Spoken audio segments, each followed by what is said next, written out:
અમદાવાદ મહાનગરપાલિકા દ્વારા રખડતા શ્વાનની ગણતરી માટે શિક્ષકોની નિમણૂક કરાતા વિવાદ વકર્યો।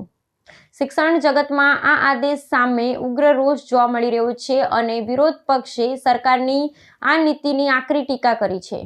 અમદાવાદ શહેરમાં રખડતા શ્વાનની વસ્તી ગણતરી કરવા માટે મ્યુનિસિપલ કોર્પોરેશન દ્વારા શિક્ષકોને કામગીરી સોંપાતો પરિપત્ર બહાર પાડવામાં આવતો નવો વિવાદ સર્જાયો છે। ગુજરાત પ્રદેશ કોંગ્રેસના ડોક્ટર મનીષ દોશી આ મુદ્દે આકરા પ્રહારો કરતા જણાવ્યું છે કે રાજ્ય સરકાર શિક્ષકો પાસેથી શિક્ષણ સિવાયની અન્ય બિન શૈક્ષણિક કામગીરી કરાવી રહી છે। આ પ્રકારના આદેશોને કારણે પ્રાથમિક શિક્ષણના સ્તર પર ગંભીર નકારાત્મક અસરો પડી રહી હોવાનો દાવો વિપક્ષ દ્વારા કરવામાં આવ્યો છે। કોંગ્રેસના નિવેદન અનુસાર શિક્ષકોને શૌચાલયની ગણતરી, ભીડ એકત્રિત કરવી, ચૂંટણીલક્ષી કાર્યોને વિશેષ રોકાણ ક્ષેત્ર જેવી વિવિધ કામગીરીઓમાં જોતરવામાં આવે છે।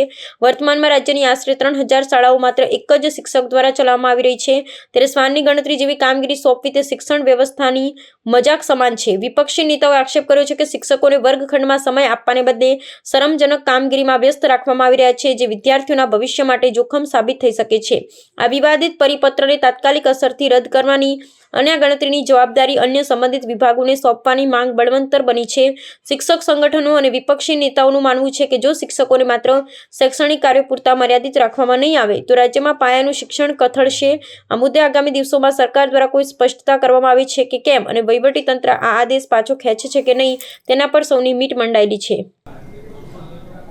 ગુજરાતમાં ઘણા સમયથી શિક્ષકો આગળથી શિક્ષણ સિવાયની કામગીરી ફરજિયાત કરાવવામાં આવી રહી છે। શિક્ષકોને શિક્ષણ સિવાયની 60થી વધુ કામગીરી સોંપવાની, એના કારણે ગુજરાત શિક્ષણમાં સતત પાછળ ધકેલાતું જાય છે।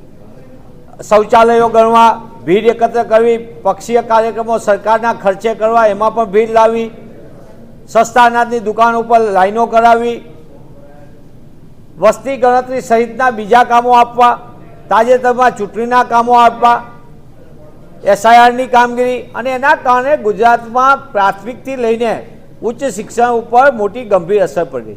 શિક્ષકોને સોંપાયેલી કામગીરીના કારણે ગુજરાતમાં 3000 શાળાઓ એવી માત્ર એક શિક્ષકથી ચાલે, એમને સોંપાયેલી અન્ય કામગીરીના કારણે અહીંયા શિક્ષણ વ્યવસ્થા ઉપર અસર આવે।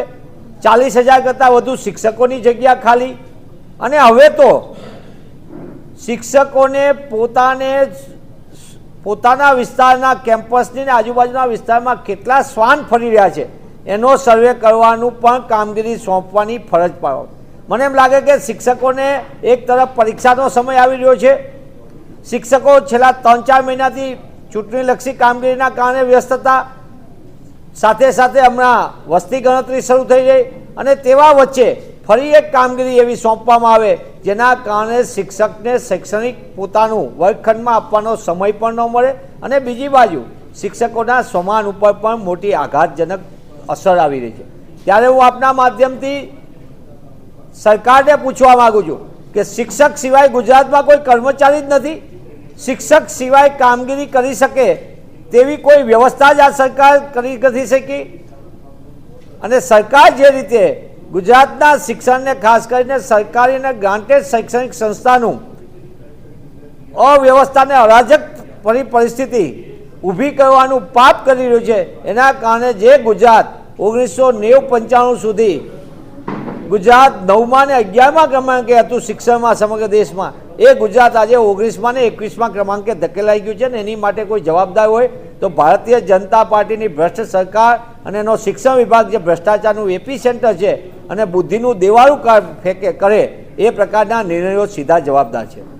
આ પરિપત્ર રદ થવો જોઈએ એવું કોંગ્રેસ પક્ષ તરીકે તમે માનો છો?